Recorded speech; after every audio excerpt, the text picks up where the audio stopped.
22-23 में 3500 करोड़ रुपए minimum balance penalty के नाम से लोगों से वसूले हैं मैडम। एक्स्ट्रा एटीएम यूजेज, आपको एटीएम ट्रांजैक्शन के लिए 2 से 3 की मोहलत मिलती है, 2 से 3 हिडन चार्जेस और फीस, ये नाना प्रकार के चार्जेस जो आज मैं सदन में लाया हूं, ये माननीय वित्त मंत्री जी तक पहुंचे ताकि देश के आम आदमी की जो जेब बैंकिंग सिस्टम काट रहा है, ये उसे पता लगे, ग्राहक को भी और माननीय वित्त मंत्री जी को भी।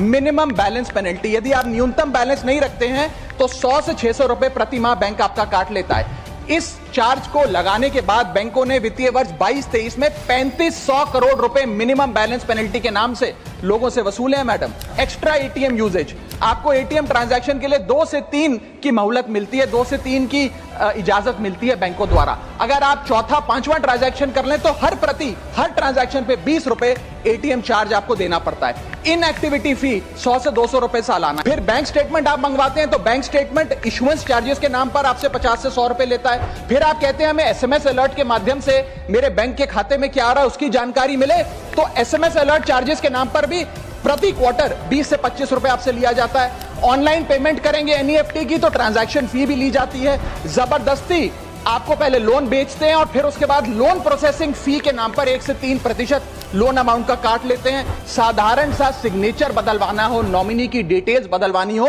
उस चेंज पर भी 200 रुपए प्रति ट्रांजैक्शन के नाम पे बैंक आपसे पैसा वसूलता है। और डिमांड ड्राफ्ट पे ऑर्डर बनाने जाएं तो 100 से 200 रुपए प्रति डिमांड ड्राफ्ट आपसे पैसा वसूलता ही वसूलता है। यानी कि कस्टमर्स की जेब काटी जा रही है और कस्टमर्स को पता भी नहीं लगता कि कितना पैसा बैंक इन नाना प्रकार के चार्जेस के चलते आम आदमी से वसूल रहा है।